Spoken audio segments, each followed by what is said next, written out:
we just lost. So sometimes it happens, and unfortunately it happened to me this go around. So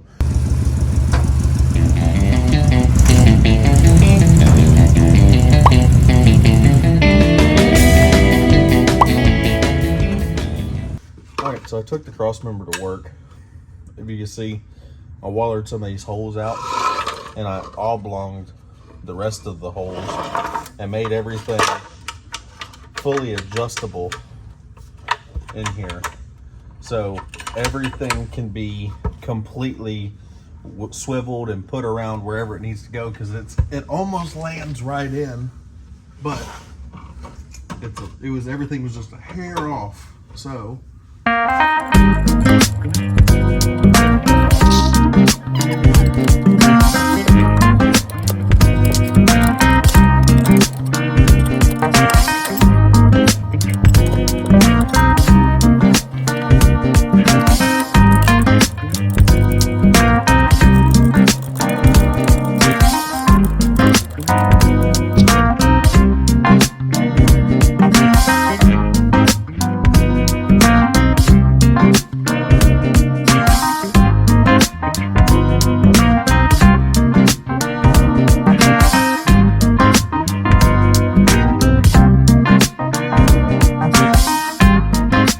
cross member is now completely bolted in place, bolted to the transmission. Everything is all good. The only difference that I had to do here with this factory cross member was, if you look, it has an arch in it this way.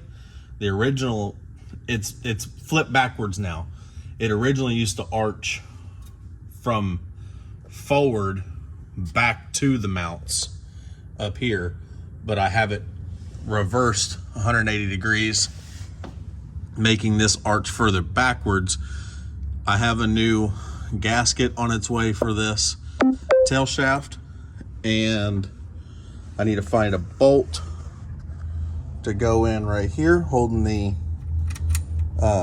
speedo cable in, and I'm waiting on the fittings to come in for these transcooler lines that go into here, that convert it to AN fitting, so I can put a nipple on it and I can run the hoses out. And what I'm thinking is, I'm probably gonna mount my transcooler right here on the ground, or not on the ground, but underneath the car, and then just have the lines coming from over here, come over top and run into the side of the transcooler right here.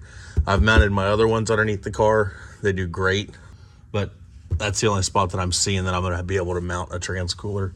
I've got to get my shifter linkage mounted up here. It bolts from that bell housing bolt right here, and this one slides over the shaft for the shifter linkage, and it holds this rod steady. And I've got to get that little nipple right here out of the transmission, so that way I can put this linkage. Looks like it's going to just pop right back into place right there, and my factory shifter should all work, with the only modification being rebuilding that piece that goes right here, which I already have it rebuilt, sitting on the ground out here. I just got to get in here and get these bolts out so I can put that in place, and also put this ground into that bolt while I'm at it. So let me get the stuff to get this out so I can get this into place, and go ahead, and I'll probably just use a cutoff wheel and slice this right here behind to pull this out, or pop that out the front side, pull this out, and then we'll pop this one into place. So let me get to that, and we'll get back here in a second. Also, while we're on the topic of transmissions, I figured I was going to wind up having to build a new drive shaft and take it over to the drive shaft shop and have it balanced. But I was just doing some dimensions here on our old transmission to our new transmission. Now remember, this is a factory 3-speed FMX transmission, and now we have an overdrive in here with an adapter. So there is an adapter spacing it a little bit further back, and here's what we got. So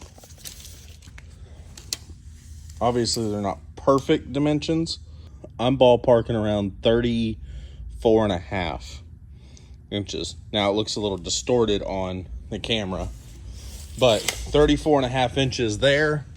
And if I go under here and I try to get the straightest shot I can, and I hook on the other side of that bracket, so I'm closest to the engine block pulling this way. So let me get that into place. 33.5 to 34 is what I'm seeing. 33.5 to 34. So we're almost the same size. So I think with just, I've got the slip yoke on its way. We might get lucky here and just be able to change slip yokes and the drive shaft just work perfectly. But the slip yoke will be here in a couple days, and I've got a lot of other stuff to wrap up, but that's one of the things we're gonna get to on this video. As long as the slip yoke shows up in enough time, we're gonna get to that and see what else we can get done. All right, so here we go. If you listen, we got all the gears. Only one little difference. We got park, reverse, neutral, drive, which is actually in between neutral and drive, first, which is just a little bit past drive, second,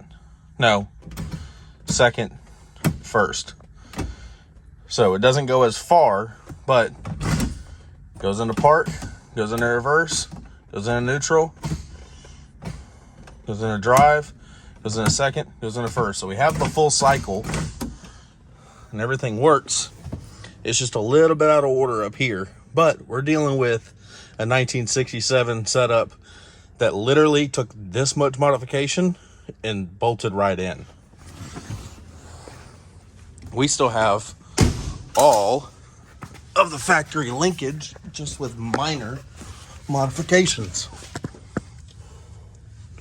That bracket right there had to get, the difference was that bracket used to go from that bolt where it still is, and then this used to come down and go to this bolt. Well, now it comes down, goes into that bolt instead of reaching all the way down here. But all of this, literally this bushing is out of the 67 transmission, and this shifter rod is still the 67 transmission.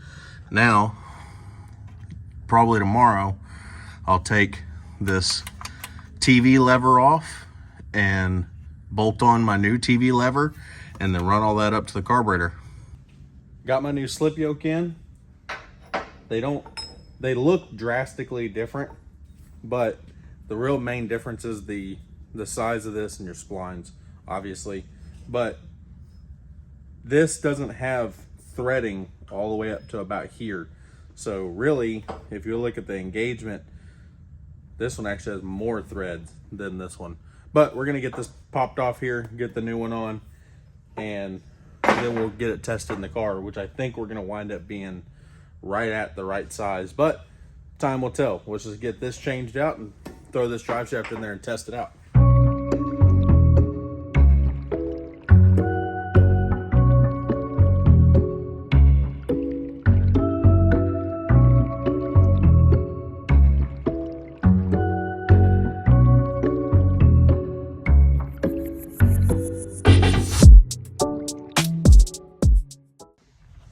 All right, so here's our old yoke. If you can see down in there, here, I'll get a light. Our threaded is way down low as compared to now. Our splines are right here at the end. So it looks like we got this drastic difference in yokes, but the diameter changed, yes. This one is larger than this one, but our wall thickness is thinner on here. I mean, this is the one we need for this, but all around, this feels like more cheapy than this unit even does. So now let's get this put in the car and test fit and see if this fits. So we are all good. We have plenty of engagement. Drive shaft is 100% bolted into place. So right here, that is fully bottomed out. That wear mark right there you see on it, that's fully bottomed out. I have a Sharpie mark right here of the rear end right now. Has a floor jack holding it up to ride height. It's barely got the weight off the jack stands. Go ahead and let it down slowly. A little bit slower than that next time. But now, if you can see, move this light over. Right there's our Sharpie mark. I mean, it's barely within the rubber gasket. So right there, we have plenty of engagement. We also have about engagement up to here on the inside, which is more than enough because the shaft actually sticks out of this to about here. So everything from about here on is engagement. So we're perfectly good. We have a good drive shaft, didn't have to cut it or anything. 100% bolted in with this new transmission. Just had to change the slip yoke. All right, guys, we're heading to Arlington right now because we got to go to Summit and get a AC condenser for the station wagon. We were planning on going to the local hot rod shop, but today was the Conroe swap meet just north of Houston. Twice a year they have the big Conroe, Texas swap meet, and we were there today planning on going straight from there over to the local hot rod shop and picking up the AC condenser. Well, apparently they were closed today because they loaded up and took stuff out there and set up for the swap meet. So they're closed. Can't get a condenser. Couldn't get a hold of the other shop down in the downtown Houston area. Couldn't get a hold of them. The only other option we got is to drive to Summit Racing out here in Arlington, which for us is about a 4-hour drive. We're about halfway into it right now. It's 3 o'clock in the afternoon. So we got 2 more hours to go, get there, turn around, load up, 4 hours back home. I'm gonna try to get the condenser mounted to the radiator tonight because I gotta weld tabs on the side of the radiator to hold the condenser. I'm gonna try to get that done tonight because I don't wanna be putting the radiator in and out, in and out, in and out, in and out. I wanna put it in one time and it be done. So we're gonna try to get all this wrapped up tonight. Then tomorrow we can start filling it with fluids and test firing the motor if everything goes to plan. Plan is we're gonna go right now, go up here, get a condenser, and then turn around, head back, get it mounted to the radiator. I'll give you an update whenever we get to Summit. Well, we just got here to Summit. I'm gonna get this radiator unloaded and get it taken in so that way I can try to find a condenser that'll fit it, and then we can come home and then get it installed. Hopefully tomorrow I can start everything and get everything set to put back together on the car. So I'll give you an update, see if I find a condenser that'll fit what I need. If you ain't ever been, here's what Summit's like.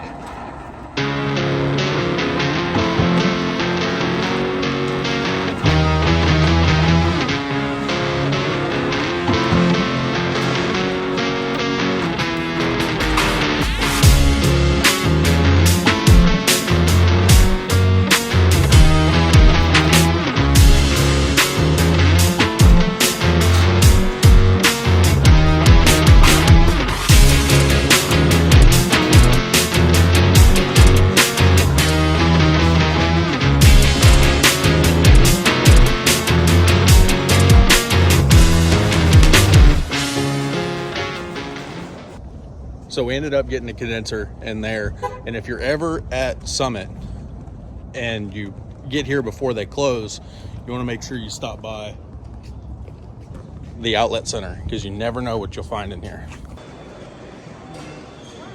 There's a little bit of everything. Wheels, fuel tanks,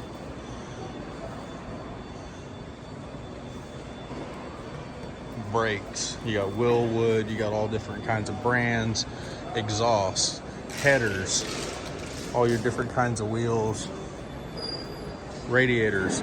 And a lot of this stuff, if you walk up to it and you read it, it'll say the reason why was a demo, and it'll tell you what it fits. Like this one shroud, Plymouth. So, I mean, some of this stuff has the specifics on it of exactly what it is. You never know what you'll find, but it's worth it to walk around. Now here's what I mean by you'll never know what you'll find. Sometimes you got just one big block head. You got cranks for a V6, as well as a crank for a 4.6, as well as a crank for a, I'm not sure. But, I mean, you got both heads here. You got just one head. But if you read them, demo was the reason, but the prices was $1,000, now $700. I mean, you never know what you'll find. I mean, here's some pistons, and price was $369, now $100. So I mean, it's worth it to walk around here, because if you just happen to come across the thing that you need, you'll save a lot of money. Because you might come across something like this. You got a Dart intake here for a big block Chevy, 427, 454, retail, demo price. I mean, these deals, you can't pass them up. They're just worth it. They're worth it to walk around in here. You got carburetors. Price dropped just a little bit, but 600 CFM. I mean, you just can't beat this. Fuel pumps, air cleaners, carburetors, a little bit of everything. All the way down to whole engines. Or a 350 with a 330 horse engine. You just never know what you'll find. We didn't find anything we couldn't live without inside of that outlet center, which, hey, that's the first time I've walked out of there without spending a bunch of money. So we're gonna see, we're gonna try to get back to Houston and get the condenser put on the radiator, and then we can start getting the rest of everything put together.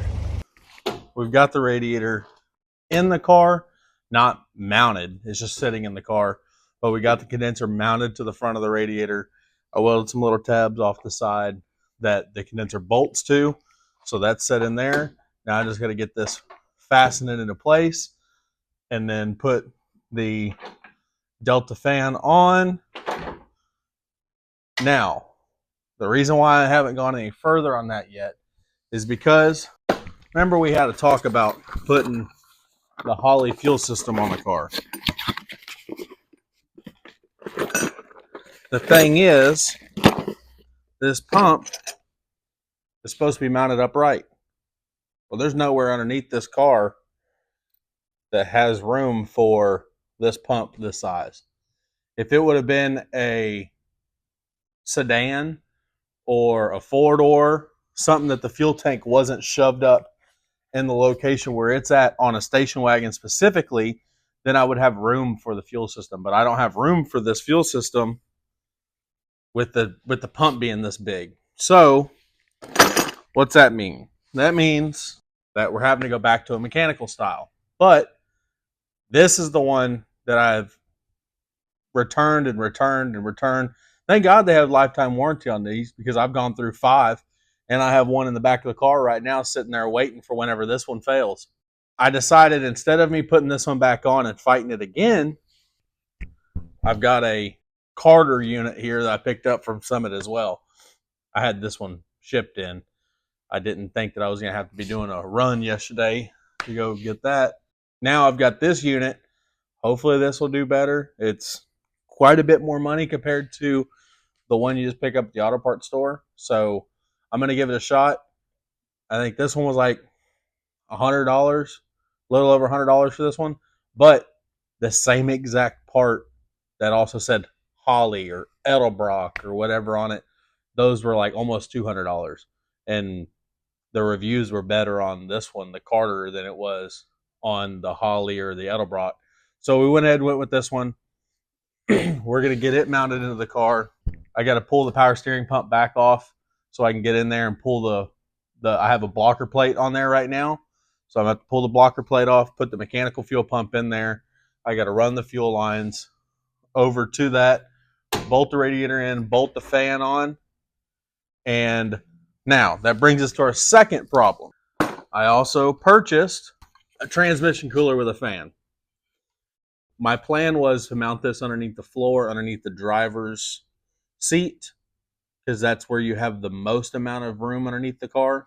But once I held it up into place, I was standing back and looking at the side of the car, and you could see from about here down on the pinch weld of the car being about here, you could see from there down and see the actual little bit of a motor right here on this fan.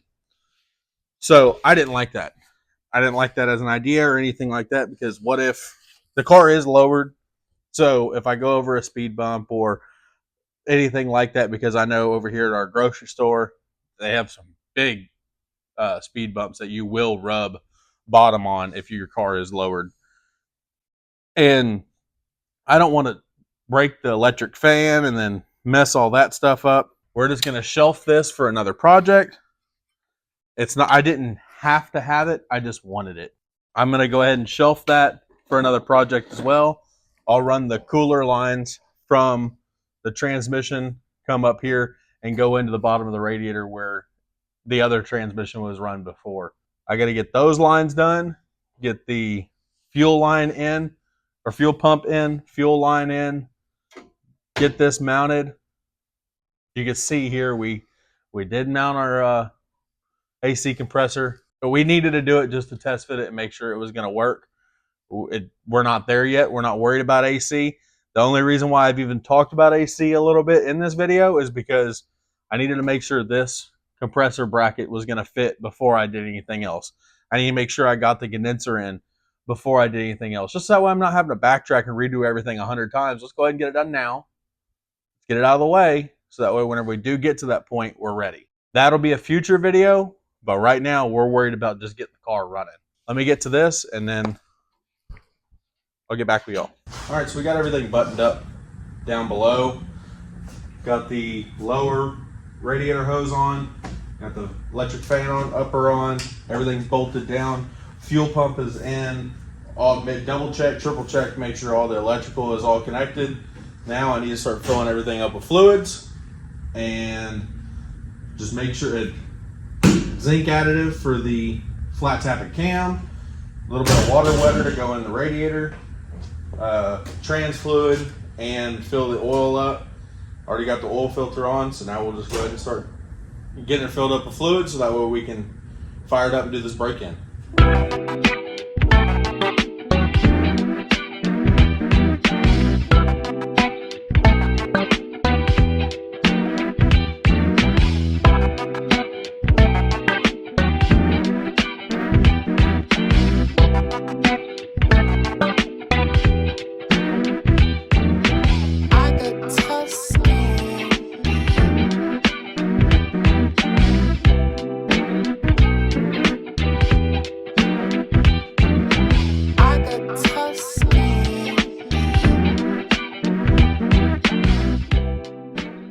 Well, it whooped me this week, so car's not gonna run today. I gotta pull the header back out, probably clearance some more on the header to the starter. As soon as I went to go turn the key over just to build oil pressure, I arced that against the header. I started to take the starter apart down in there, and it basically just went, pieces went everywhere. So now it's not gonna start. So I've got to get the header off down in the car because I don't want to take it all back out. I got to get the header off in the car, work on the starter, probably clearance some more of the header, and put it all back together. So that's not going to get done on this video. But thanks for sticking with me all the way to the end. Subscribe, because I mean, you saw me have to run all the way to Dallas yesterday to try to get the parts to try to get this done so that way y'all could enjoy it, and we all lost together. So see y'all next week. Let's try to get it running next week. I just want to reiterate that the reason this engine is not running this video is not because of my engine building skills. It is because of the adapter that I bought for this engine to go to that transmission that has become a problem with that starter. and I knew it was an issue. I've been trying to work around it, and it finally kicked my butt. So now, next step is to fix it, get the little bit more clearance, put everything together, and then we'll check it out and see how it is from there. But the reason why this car isn't running is not because I didn't put the cam in first or anything like that. The reason why the car isn't running is because of the starter. So I wish I could just slam another starter in there, because look, I've got another, where is it at? I've got a FE mini high torque starter sitting right here, ready to go. I could slam this in there, but it won't work. It has to be the one for that adapter plate to go in between the engine and transmission. So I gave it a hell of a shot. We just lost. So sometimes it happens.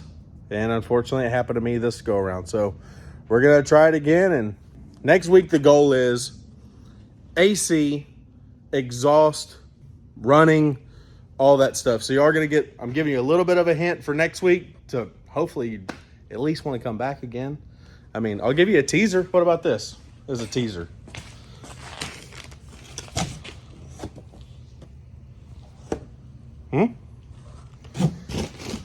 See y'all next week.